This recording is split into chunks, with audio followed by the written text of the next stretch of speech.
Hello, नमस्कार, आदाब, सत श्री अकाल और अस्सलाम वालेकुम। मैं हूं मोहम्मद अहमद काज़मी, लेकर आया हूं आपका पसंदीदा कार्यक्रम आपके रूबरू। आज हमारी खुशकिस्मती है कि एक बहुत ही बड़े डिफेंस मामलात के जानकार प्रवीण साहनी साहब से हमारी मुलाकात हो रही है। उन्होंने हमें वक्त दिया, हम उनके शुक्रगुजार हैं। मीडिया स्टार वर्ल्ड को देखने वाले लोगों को ये अच्छी तरह अब तक ये एहसास हो गया होगा कि खबरों को सोर्स के नजदीक जाकर के बेहतरीन जानकार लोगों से मुलाकातें करा के हम आप तक इंफॉर्मेशन पहुंचा रहे हैं।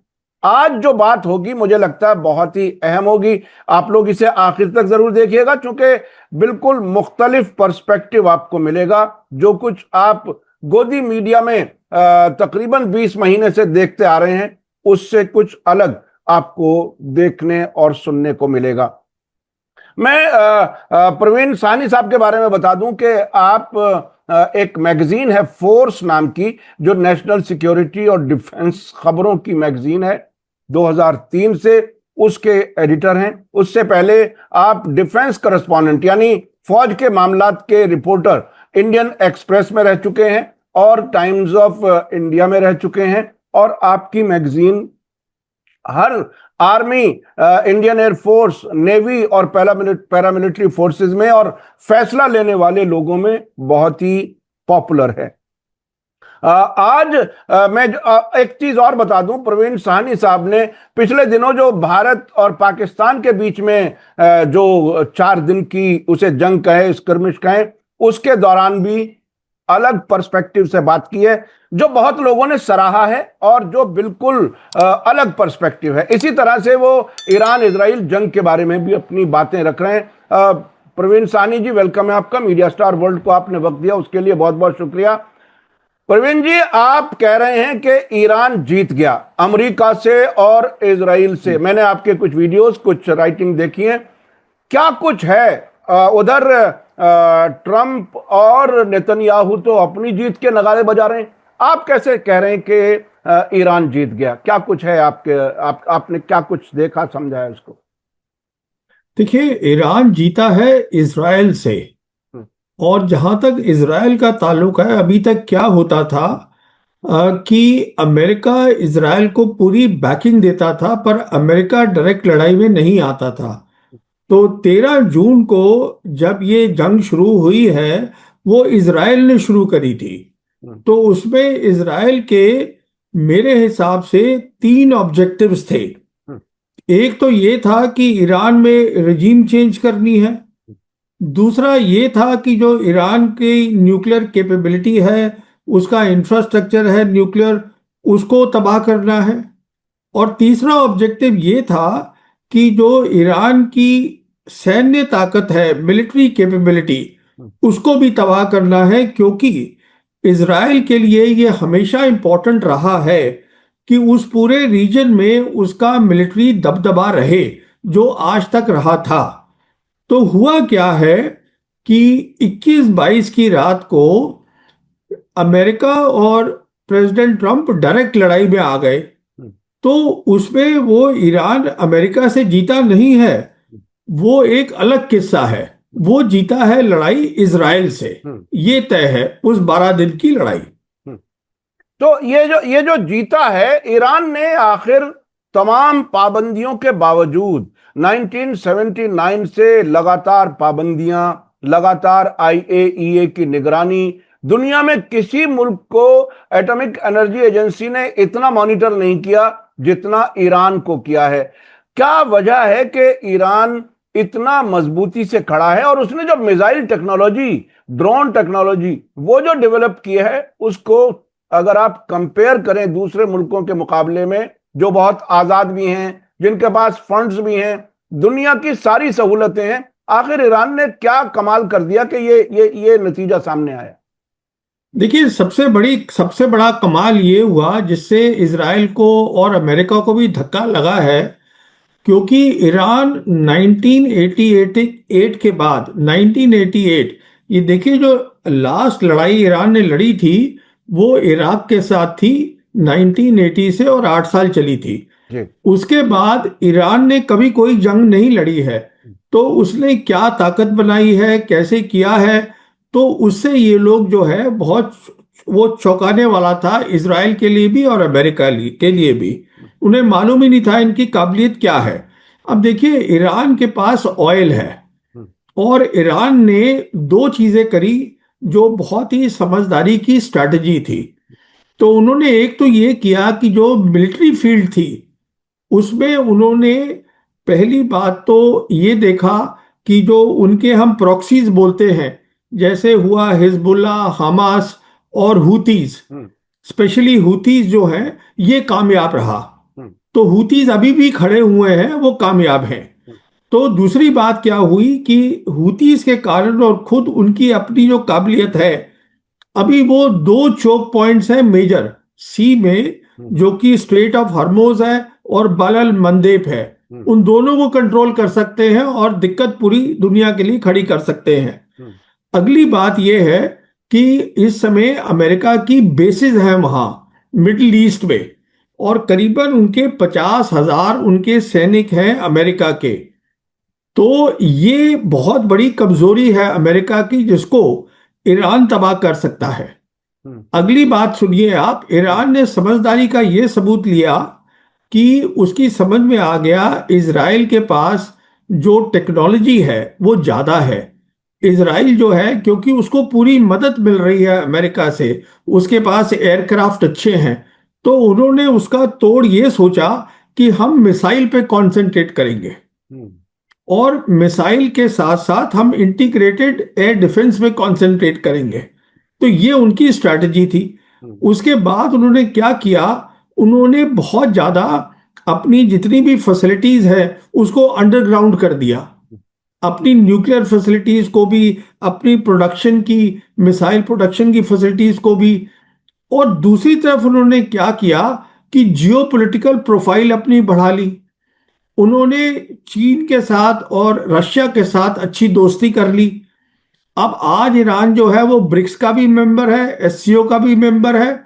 ईरान और चीन का जो है वो 2021 में 25 साल का कॉम्प्रिहेंसिव स्ट्रेटेजिक पार्टनरशिप उन्होंने साइन करी। और रशिया के साथ तो उनके पुराने रिश्ते हैं, तो उसको उन्होंने अपग्रेड भी कर दिया। ईरानियन प्रेसिडेंट अभी इस जनवरी में मॉस्को गए थे, वहां उन्होंने 20 साल का प्रेसिडेंट पुतिन के साथ कॉम्प्रिहेंसिव वो भी कर दिया। तो देखिए, जहां तक चीन का और रशिया का ताल्लुक है, उनके पास बहुत अच्छी मिसाइल टेक्नोलॉजी है। तो वो सारी मिसाइल टेक्नोलॉजी की मदद जो है वो ईरान को मिल गई। तो उन्होंने अपनी जी, ये बहुत ही अहम चीजें हैं कि वो जियोपॉलिटिकल तरीके से भी अपने आप को मजबूत किया, रूस और चीन के साथ नजदीकी ताल्लुकात बनाए, और अपनी जो मिसाइल और डिफेंस, एयर डिफेंस टेक्नोलॉजी को उसको इंप्रूव किया। अच्छा, एक बात बताइए, देखिए आपने भी एक लंबे अरसे से इस इलाके को देखा है। एक लंबे अरसे तक ईरान की मीडिया के जरिए नेगेटिव इमेज बनाने की कोशिश की गई, या तमाम तरक्कियों पर पर्दा डालने की कोशिश की गई। क्या आप मीडिया में हैं, आप डिफेंस के एक्सपर्ट हैं, क्या किसी मुल्क की तरक्की को या किसी मुल्क के अंदर होने वाले वाकयात को महज मीडिया के जरिए झूठ फैलाकर या वहां की खबरों को ब्लैकआउट करके, क्या ऐसा नहीं लगता कि ये खुद सरकारें गलत नैरेटिव में खुद उलझ गई जो अपने ही जरिए बनाया गया था? क्या आपको ऐसा लगता है?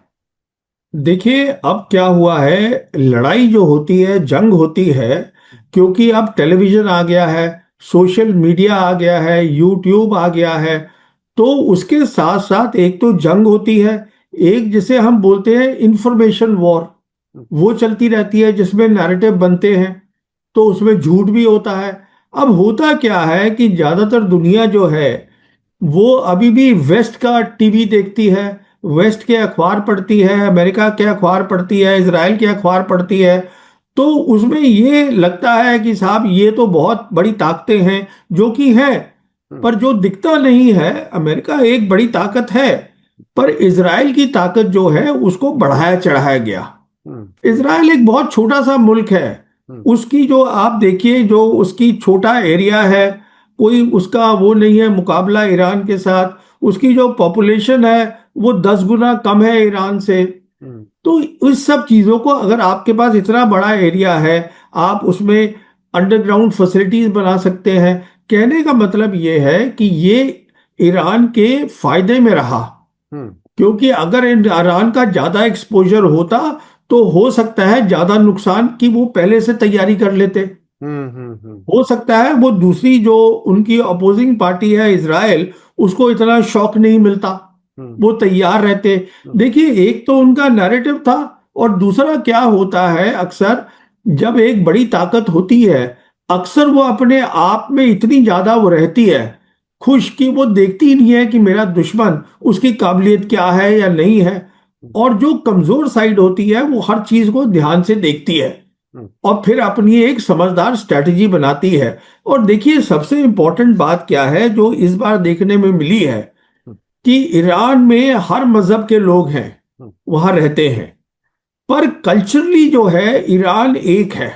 हम्म ये एक 7,000 साल की पर्शियन सिविलाइजेशन है।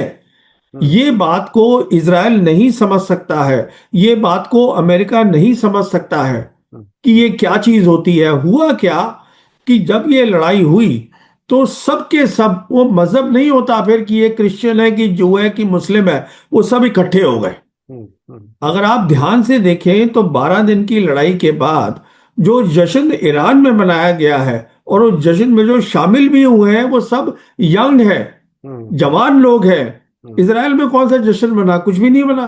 तो कहने का बिल्कुल। मतलब है तो आपने ये। आपने एक बात बहुत ही अहम बताई कि ये जो ईरान के खिलाफ मीडिया ब्लैकआउट या नेगेटिव मीडिया जो था वो ईरान के फायदे में ही गया, यानी जी तकरीबन तकरीबन उसी तरह का झूठ रहा जैसे ईरान के न्यूक्लियर बम के बारे में मुसलसल कैंपेन चलती रही और ईरान कहता रहा कि हम बम नहीं बना रहे, लेकिन साहब आज भी बात हो रही है तो न्यूक्लियर बम पर बात हो रही है। तो ये एक तरह से अपने ही मीडिया के जाल में खुद वेस्ट फंस जाता है, जो इस बार भी जाहिर हुआ। अच्छा, मैं एक चीज और समझना चाहता हूं, आप डिफेंस एक्सपर्ट हैं।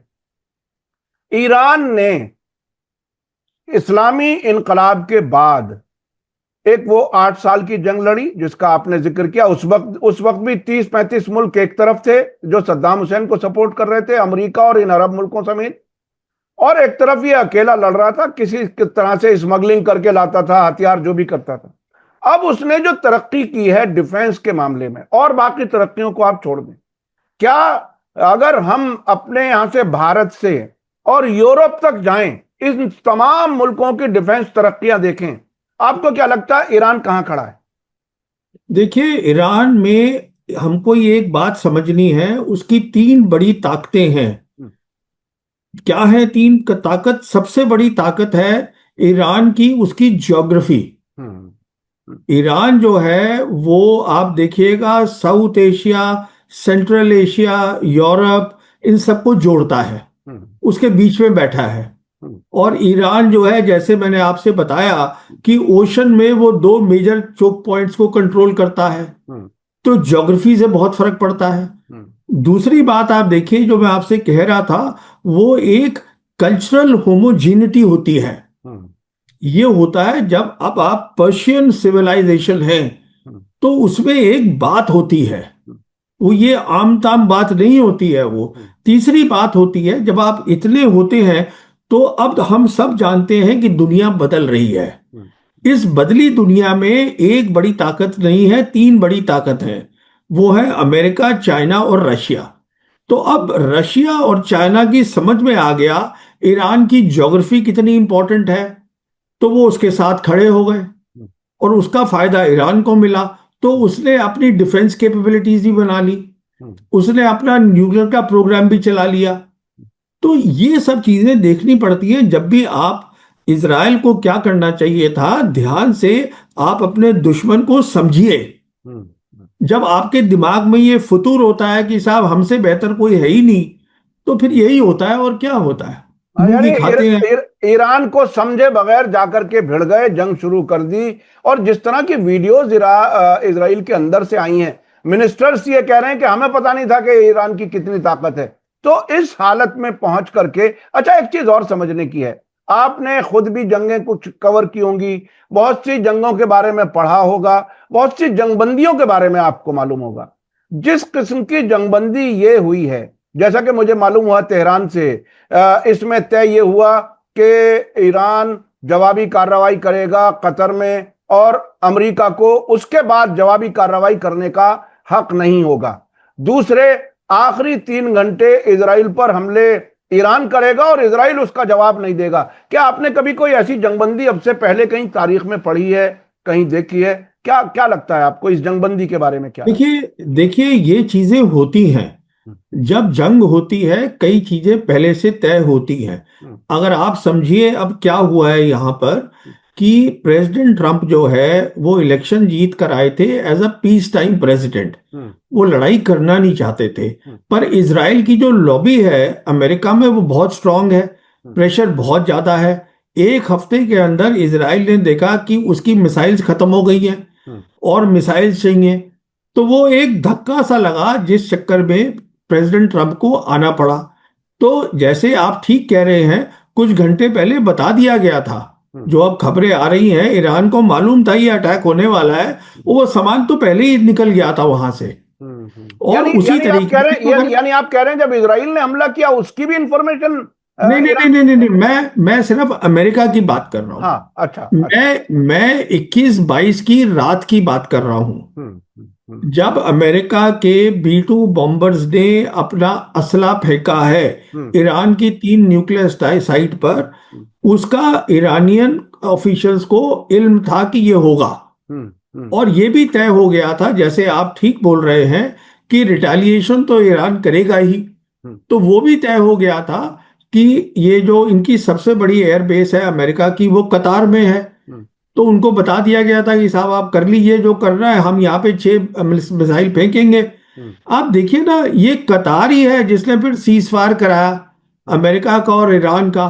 तो ये सब चीजें तय हो गई थी। तो ये चीजें होती है जग में, इसमें ऐसा नहीं है। हम्म कई चीजें होती हैं, पर जो जंग ईरान की और इजराइल की है, वो एक ऐसी जंग है जिससे इजराइल को बहुत नसीहत लेनी है।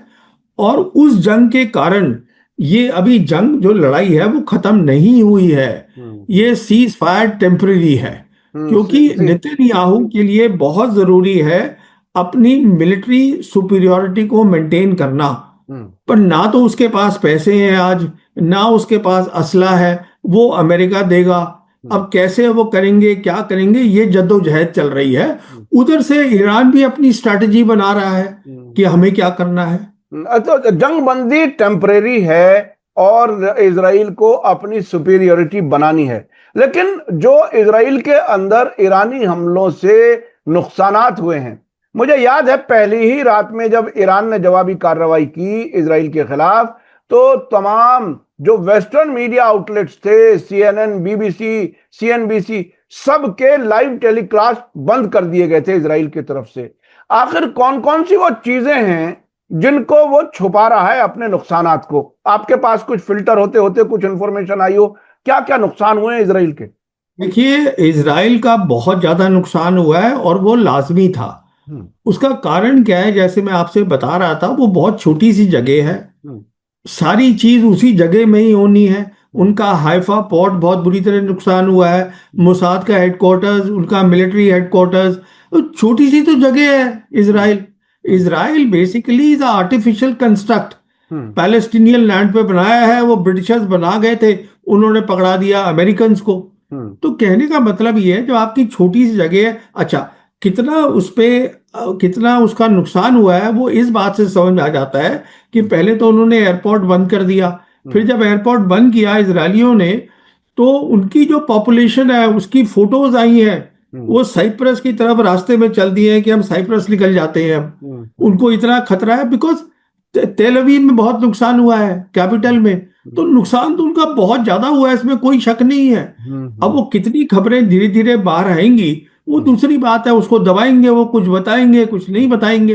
जी जी, हिब्रू मीडिया से मॉनिटर होकर के जो अरब मीडिया छाप रहा है उसके इस हद तक खबरें आई हैं। हमारे एक साथी हैं जो बैरूत में रहते हैं, उन्होंने हमें बताया कि इस हद तक हुआ है कि हैफा जाने के लिए या मिस्र जाने के लिए खुद इजरायली फौजी, और उनमें से भी खवातीन, औरतें जो फौजी थीं, उन्हें जो जाने की जल्दी थी, उसमें 5,000 से लेकर के $20,000 तक लिए गए हैं।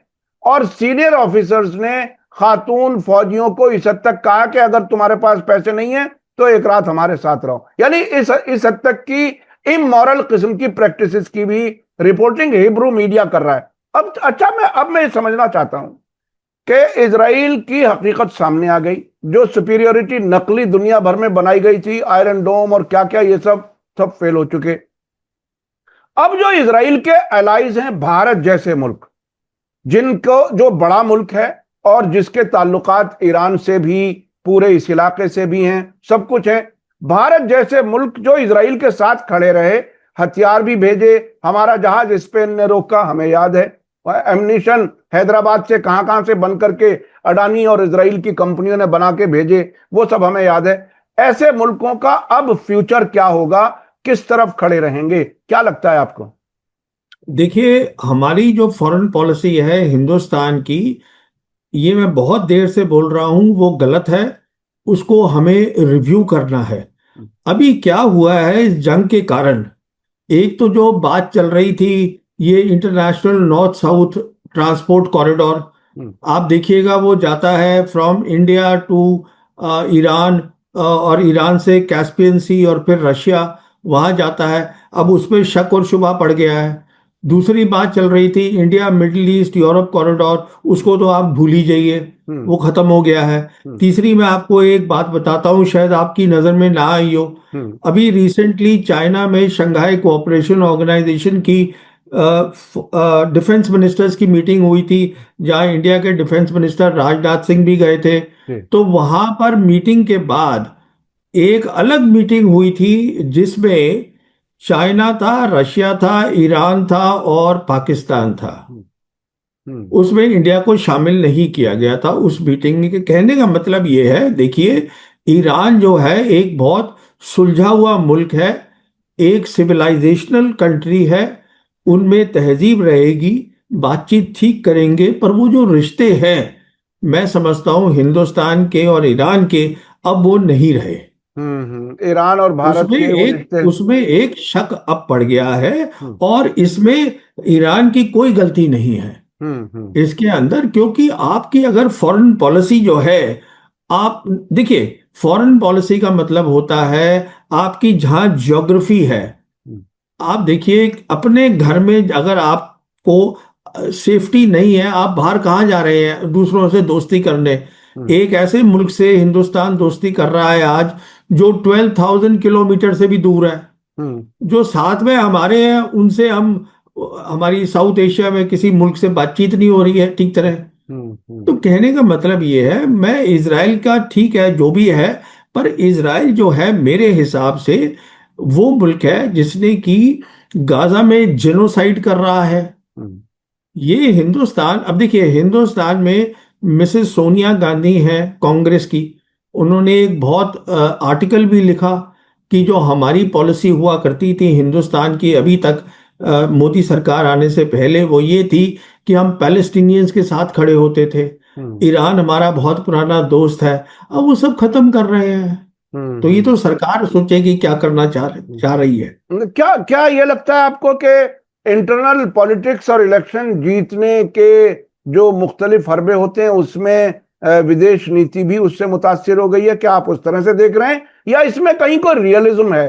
अमेरिका और इजराइल के नजदीक रहना भारत के लिए कितना फायदेमंद और कितना नुकसानदेह, आपको उस अंदाज में अगर देखें तो, फौजी ताकत देखिए, के हिसाब से? ये जो आपने बात कही है, ये एक बहुत बड़ा सब्जेक्ट है जिस पे हम फिर कभी गुफ्तगू करेंगे। पर मैं आपको मुख्तसर तरीके से ये बता दूं, वो ये है, जैसे मैं आपसे कह रहा था कि दुनिया बदल गई है, और नई दुनिया जो है, हमारी प्रॉब्लम क्या है हिंदुस्तान की, कि हमारा एक कलोनियन माइंडसेट है।